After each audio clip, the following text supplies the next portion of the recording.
د شهیدانو چوک د کندهار ولایت تاریخي آثار. دا معلومات د شهیدانو چوک اړوند دي. ویډیو تر پایه وګورئ. د شهیدانو چوک د هرات دروازه په پخواني اسنادو کې د میوند یادګار په نامه هم پیژندل کېده.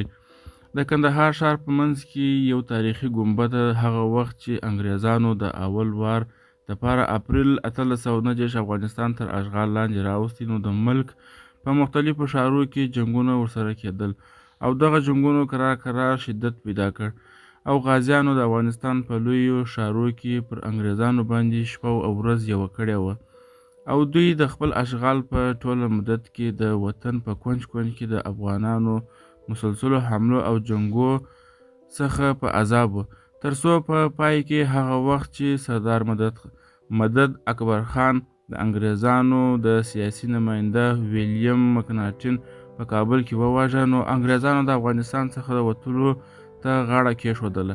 په هلمند او کندهار کې هم جنګونه ادامه درلوده، چې په هلمند کې د اختر محمد خان علیزي حملې پر انګریزانو باندې او د نوموړي غازي جنګونه د یادونې او افتخار وړ دي. په کندهار کې انګریزي متاجمینو د خپل 3 کلن اشغال اخري 7 یا 8 میاشتې په کلابندۍ کې تېرې کړې چې ځانونه د غازیانو د حملو څخه وساتي. په کندهار کې انګریزانو د جنرال ناټ په مشرۍ خپل عسکر او قواوې و احمد شاهي کلا ته ننیسلې. د ښار اکثریت ځوانان او نارینه یې د ښارو راویستله او د ښار دروازې یې په ځانو پسې وتړلې او د 1822 د پسرلي د شروع څخه تر مني پورې ښار کلابند و، خو پر هغه سربیره کندهاریانو د ښار د باندې څخه په ارامه نه پرېښوله او پر برجو او دروازو یې حملې کولې.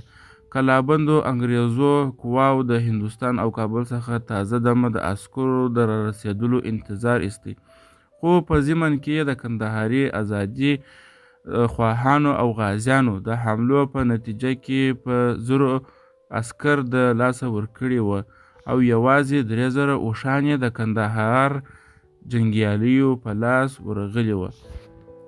ویل کېږي چې دغه جنګي کلابندۍ په یوه شپه د افغانانو ازادي غوښتونکو یوې 40 کسیزې ډلې د هرات پر دروازه باندې چې د انګریزي قواوو لخوا یې ساتنه کېدله حمله وکړه او دروازې ته یې اور واچاوه.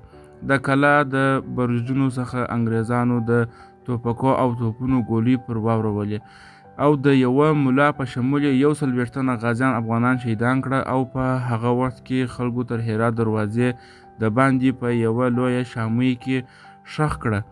په 1428 شمسي 1939 کال د افغانستان د دولت لخوا د دغو پاکو شهیدانو په یاد دغه ګنبده او دایروي چوک جوړ شو چې په شاوخوا یې د میوند د جنګ کې نیول سوي توپونه هم ودرول شول او د شهیدانو چوک په نامه مشهور شو چې تر نن ورځې پورې د حاجي میرویس خان او احمد شاه په ښار کندهار کې وجود لري. دوستانو، دا د شهیدانو چوک په باره کې مکمل معلومات. ملتیا مو وکړئ. د الله په امان. ښه وخت.